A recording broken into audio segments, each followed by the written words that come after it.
Well, you did bring up Hasan, and some people have called him like the Joe Rogan of the left, or like a potential figure in that category. I was interested in your opinion because I don't know if you've commented on it yet, but obviously he just did this big debate with Ethan Klein of H3. He's been accused of anti-Semitism by Ethan, and Ethan has this whole internet mob after him, including the likes of Destiny. It's gotten really ugly. This debate was a total shit show. It was like 6 hours of Hasan defending himself against bullshit accusations and smears. It was totally wild. I don't even think he should have participated in it, to be totally honest. But I was just wondering if you had any opinion on all of this that's happening. And as someone who's interviewed Hasan, and I know, had friendly relationship with him in the past and the present, do you agree with me that it's total bullshit, this charge of anti-Semitism that's been leveled at him? Oh, yeah, no. There's no way that Hasan is not an anti-Semite. There's no way. The thing that I can't wrap my mind around is that Ethan, on all the major points, Ethan will be like, yeah, I think Israel is committing a genocide. Yeah, I think it's fair to call the IDF terrorists. He'll concede on all of these major points, but then 98% of the conversation is some beef he had with some streamer that has like 5,000 subscribers or something, right? And it's like, why are we talking about any of that? Like, I understand that he takes it personally and he feels offended by people saying whatever, but like, if you are conceding that the core of the issue is there is a genocide currently being done against innocent Palestinians on a daily basis, they're being starved to death, they're being carpet bombed, we're talking minimum 50,000 dead Palestinians. The real number could be as high as 200,000, 90% of which are innocent civilians. Then to focus solely on your personal beef over things you felt were misconstrued about your opinion or whatever, that like, then you are taking your eye off the ball. You're no longer talking about the main issue here. And it comes across as incredibly petty, incredibly vindictive, incredibly self-aggrandizing and unserious. And that's why you see these weird dividing lines now, where even though Ethan says, yeah, they're committing a genocide, well, all the people who are cheering for you in this whole debate thing, they don't seem to think it's a genocide. You're attracting a lot of the most psychotic Zionists in the country to cheerlead for your cause, because instead of talking about the actual genocide, the actual issue as such, you're talking about all these personal bones you have to pick with Hasan and calling him an anti-Semite and talking about other streamers that you think are unfair to you. Like, I'm sorry, bro. Nobody gives a fuck about your feelings. I'm sorry. Nobody cares. And look, I'm not just saying that about him. Nobody gives a fuck about my feelings. Nobody cares about your guys' feelings. Who cares about feelings? What does that have anything to do with the fact that there's a fucking historic atrocity going on right in front of our eyes? And if we're going to have that conversation, let's have that conversation, right? Let's not get lost in the weeds of whether or not it was okay for Hasan to interview a guy that they say is a Houthi, but Hasan says is not a Houthi. That's, you're laundering the image of terrorism. Because functionally, you end up bolstering the right-wing narrative and Trumpism at a moment when they are literally rounding up pro-Palestine protesters and locking them up. So if you're not talking about those things, you're fucking missing it, and you've lost your mind. Yeah, I totally agree with that. I think it's completely beneath Hasan to entertain any of this nonsense. I think you've also genuinely liked Ethan. That's the thing, is like, they actually had a friendship. They actually did a show together. I can sympathize with Hasan's perspective that he feels like, look, the guy I knew is still somewhere in there. I'm going to try to get that guy out. I'm going to do the best I can to get to that conclusion.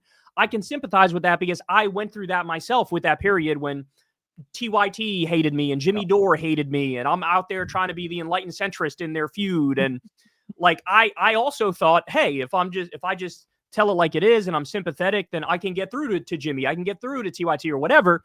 And then, eventually what you found out, me in the case of Jimmy, him in the case with Ethan, is like, no, man, some people, you're just not going to fucking get through them. It's just not going to happen. Doesn't matter how correct you are. Doesn't matter how factual you are. They're just going to go right back to their petty grievances. Yeah, well, in my opinion, that's a great example specifically with Jimmy, because I think much like Jimmy and his need to smear you, with Ethan and his need to smear Hasan, it's all about the necessity to create drama, because that's what his channel thrives on.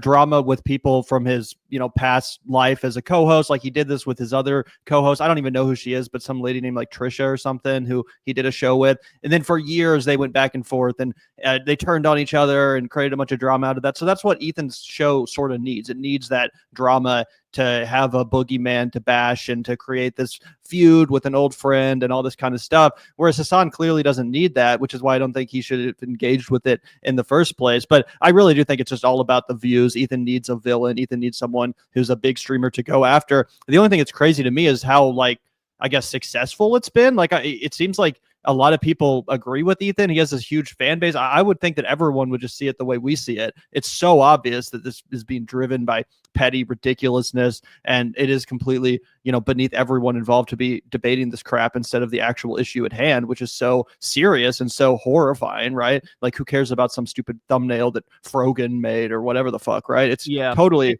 ridiculous. I think it's like a sugar high, right? Like, oh, you're getting all these views because you're talking about this thing, which is drama that people are really interested in. But how are you going to what are you going to do in 6 months from now? What are you going to do 2 years from now? Like, what's the focus of your content, right? Like, I know he used to be sort of like a semi-comedian troll kind of guy, sort of like a Tom Green on YouTube type thing.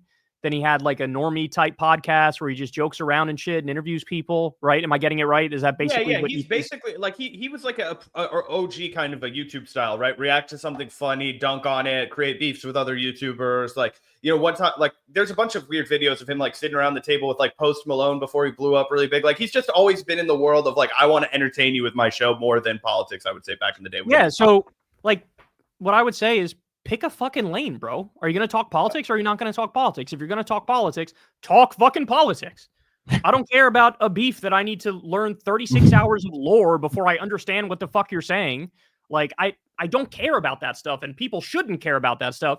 But there's also, a pretty sizable Hasan hatred community, right? I mean, That's what blows my mind. It just seems like he's so obviously the one in the right here. Well, Hasan and Destiny hate each other and have hated each other for a long time. I know Destiny's community hates Hasan. Hasan's community hates Destiny. And there's other, ancillary players in the whole thing. But yeah, I mean, look, this is the downside of the internet, is that sometimes people can lose their minds in the sense that the petty vindictiveness is the thing that drives them. And so they're just looking for content about the people they hate. Right. And it becomes really, politics is ancillary to that. It's really got nothing to do with that. You know what I'm saying? And so I think that's effectively what's happening. But again, in the long term, like, what the fuck gets accomplished? Like, what's going to happen? Are you still going to be talking about Hasan a year from now? Are you going to be talking about Hasan 2 years from now? Or are you going to pick the political lane and cover the news and give your opinion? Or are you going to go back to doing some like semi-comedy type shit? You got to pick a lane and you got to do it.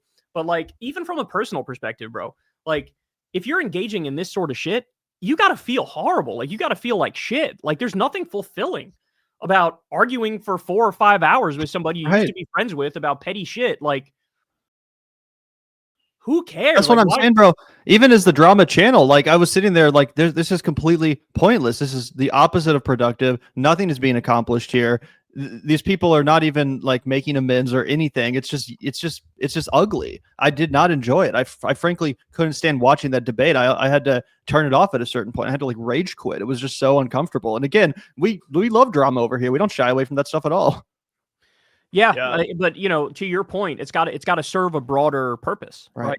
There's got to be some core in there that's actually about politics or policy or morality, or it can't just be drama for the sake of drama or hatred for the sake of hatred. It's just, that really is like the worst of people, Yeah, and it seems like Hasan's kind of at least been effective in drumming up a lot of attention to these issues. And I wanted to get your perspective on the fact that he was actually detained for questioning when he got back from France. So he was in France for a few days interviewing the socialist over there for his main channel. And when he got back from Charles de Gaulle, landed in LAX, I believe, they stopped him for like 3 hours to ask him a bunch of questions about his personal politics. Now, Hasan is a U.S. citizen. I believe he was born in New Jersey. So he has every bit the rights of everyone else that would be listening to this podcast that was also born on U.S. soil. And they're still hounding him about his political beliefs, right? And he was talking about how technically, legally, he should be able to be like, hell yeah, I fuck with Hamas. Like, hell yeah, the Houthis are my boys. Like, and still be allowed admittance back into the country. But, he shared that he was horrified. And he was like, yo, I'm just a peace activist. I'm a pacifist. I want the bloodshed to end. Is that something you've ever experienced as a high-profile political commentator? And is that something that you're nervous about, given the fact that, you have a relatively large public profile as well?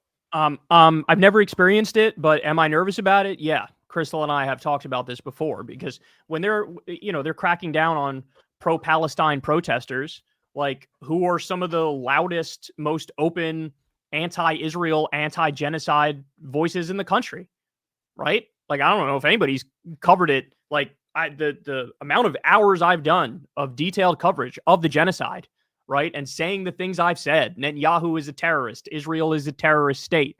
These people need to be locked up. We need to sanction, et cetera, et cetera. So yeah, it is a concern. And I think Hasan just got a little bit of a dose of the new America there, that these people, they don't care. Like, they don't care about the Constitution. They don't care about due process. They don't care about what they're legally allowed to do or not allowed to do. They do something, and then the courts have to play catch up. And then the court might say something, and they could just fucking blow it off, which is what they've been doing.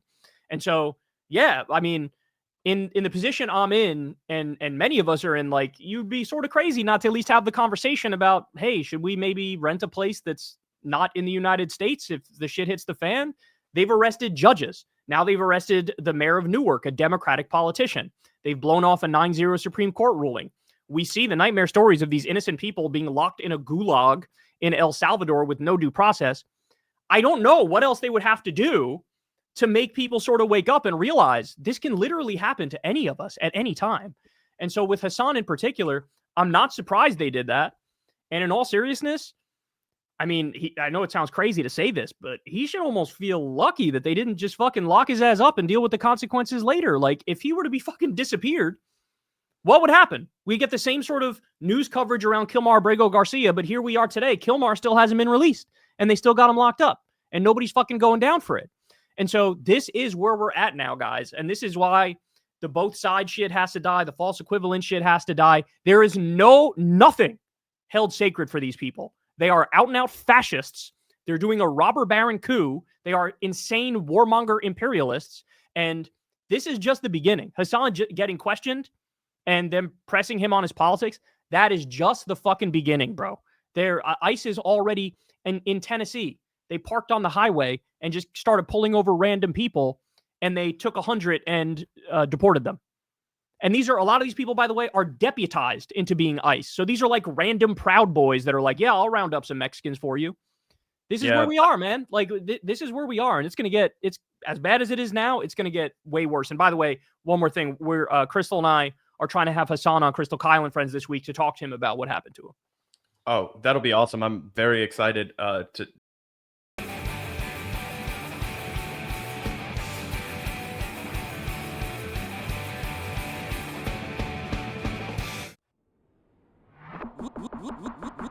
Look out the door if you hear an ambulance. The Vanguard will be there, sir. The Vanguard will be there, sir. The Vanguard will be there, sir. The Vanguard will be there. Be there. The Vanguard will be there.